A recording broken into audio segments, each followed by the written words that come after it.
सचेतनतार ही filaria निराकरण संभव। प्रति जणे छात्र छात्री 5 जन को सचेतन कराइबा पई नेले संकल्प।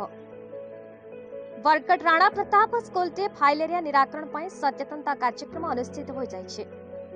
प्रधान शिक्षक सुदीप कुमार रथଙ୍କ अध्यक्षताରେ अनुष्ठित ଏହି कार्यक्रम रे मिशन शक्ति और जिला स्वास्थ्य समिति तरफ सीमाराणी नाग और लक्ष्मी बारिक प्रमुख जोगदी छात्र छात्री को यही रोगर निराकरण संबंध में सचेतन करने आसंता अगस्ट 10 रु 19 तारिख भितर सामूहिक औषध सेवन में सामिल होगाक आह्वान देते। एही अवसर में प्रति जणे छात्र बा छात्री अति कम 5 जन लोक सचेतन कराइबा संकल्प नहीं।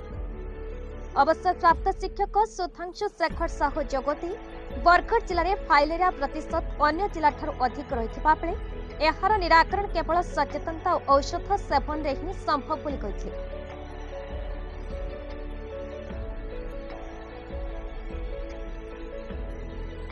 क्या होई छे क्या मुके मौसा के जगह चलना में जामा मेरा के मौसा चलवा मारी दो मरी गला राती की मौसा चलवा में जानने पर के खेल को से मौसा चलवा भी जानने पर मेडिसिन आमा होचे फास्ट ट्रीटमेंट होला काठी जेतले से मौसा चाबी भी दिबा आ जति भी हमर रक्त कोशिका रही जे जेतले हम मेडिसिन के आमा से संक्रमण के काटला लगी सेंसा हम शरीर रे काम दो जेतले कहबे एतले ही काम करला का स्टार्ट करवा।